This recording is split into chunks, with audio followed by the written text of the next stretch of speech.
Sir David Attenborough has a new favourite book, and it's written by someone who used to be a teacher from Logan. Karen Tyrrell is the author of Songbird, Great Barrier Reef Rescue. This is the fourth book in a series that is co-authored with her husband Steve, and they've skipped into studio this morning. Hello, guys. Good morning. Hi, Beck. You're the most colourful couple in Brisbane, I think. Karen, is that your real bright red hair? No. Yes. Are they your real bright blue feathered wings? Yes, Steve actually made them. He's very creative. Ah, okay. He's the creative component in the combination. Mm. How on earth did Sir David Attenborough find out about your little book? Well, one of my dear friends suggested I send a copy to England, and I said, well, I don't have his address. I don't know where he lives. She said, I can get the address. Why don't you? I said, you sure? She said, yes. She really encouraged me, and I sent it, thinking I'll never, ever hear from Sir David Attenborough. And lo and behold, I think it was 2.5 weeks later, Steve brings a letter into the house from the letterbox with a English stamp on it, a UK stamp. And I thought, oh, my God, he's replied. And he did. It was a beautifully handwritten letter congratulating me on my book, and just amazing. Absolutely amazing. You brought the book in. Did you bring the letter in? I don't think we did. Oh, no. You probably got it framed or in some kind of glass container We at have home. a copy. It's pretty precious. What did he actually say in the letter? It said, Dear Karen Tyrrell, in his own personal writing scrawl, thank you so much for sending me a copy of Great Barrier Reef Rescue. I'm trying to think of it. I can't remember exactly what it I've said. got the bottom of it here. Yeah, but something like, please keep continuing protecting the reef or something like that. I wish you every success in helping to protect the Great Barrier Reef. That's it. You're sincerely David Attenborough, and it is a scrawl. Yes. Well, he was probably... Look, he's in Costa Rica. I know this only because I called his home the other day, and his daughter answered and said...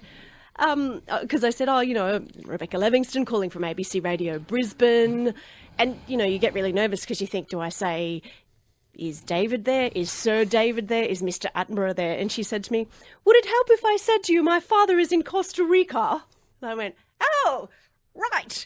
Okay. So she said, call back in 10 days or so. So who knows? Maybe he wrote that letter when he was before floating he around left in Costa Rica somewhere or something like that. That would be amazing. Why was...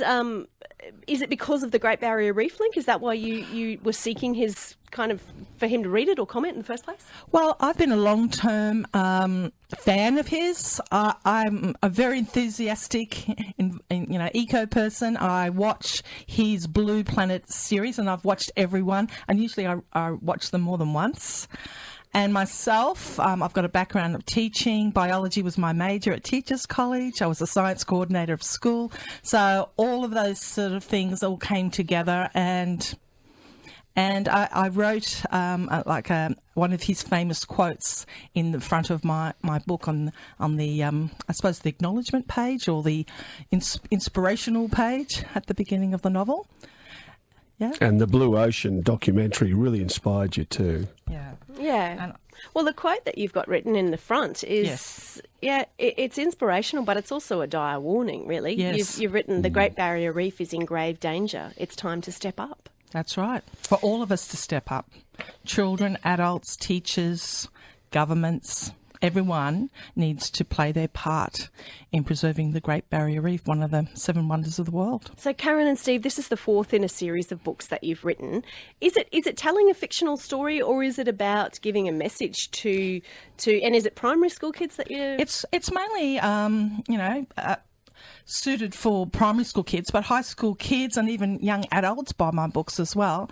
It's it's a fun...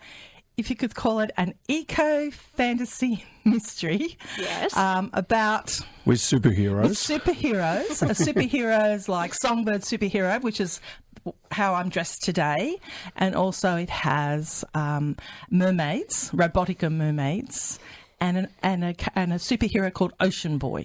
I'm pretty sure you've just created your own new book genre there, eco-fantasy mystery. Yes. So as husband and wife, do you co-write and how does that go? Because, sometimes working in a business together can be a little tough. Yeah, well, we're both perfectionists, so we do sometimes sort of lock heads. Is that the word? That's the one. Lock heads sometimes, but we're both perfectionists and we want the best in our writing and our books. We're also performers in schools as well. Stephen writes the sections in the book where the chapters, I think chapter 2, it's called Destructo. Stephen wrote that chapter himself and he writes all the Destructo chapters. He also writes the dream sequences because he just loves writing those and many of the action sequences as well. So that's his specialities. All right, give Stephen the Destructo chapters. So as a former teacher, you were a primary school teacher, yes, Karen? Primary school teacher. So is this the sort of thing that you would hope would end up in the curriculum, or you just hope that kids generally read it? Well, I'm hoping both because it has messages of sustainability. I have all my books come with free teacher notes for teachers and also kids' activities. So I'm hoping, the book's only been out a little bit over 3 weeks and we are touring schools, very soon. We're heading up north and, yeah. And the previous book, Rainforest Rescue, was highly recommended by the Children's Book Council of Australia. So we're on the right track. Seems like you are, and with an endorsement now from Sir David Attenborough. The sky's the limit. Okay, well, if people are interested now to find out more about the books or to maybe get copies, is it best to go to your website? Well, yeah, they can go to my website. I have a section there. It's called songbirdssuperhero.com. And where they can find out more information, purchase our books. Plus, our books are available locally at the Queensland Museum, just down the road from here, and also Riverbend, Dymocks Indooroopilly, Dymocks North Lakes, and a whole heap of other shops, and also online, of course. And on the shelf at Sir David Attenborough's place. Yes. Karen and Steve, thank you for dropping in this morning. You have brought a little bit of blue wing fantasy, red hair and pink lipstick. Not you, Steve, that's all about Karen, but thank you so much. And good on you. Thanks for sharing a little bit of your Sir David Attenborough letter with us too. Thank you so much, Beck.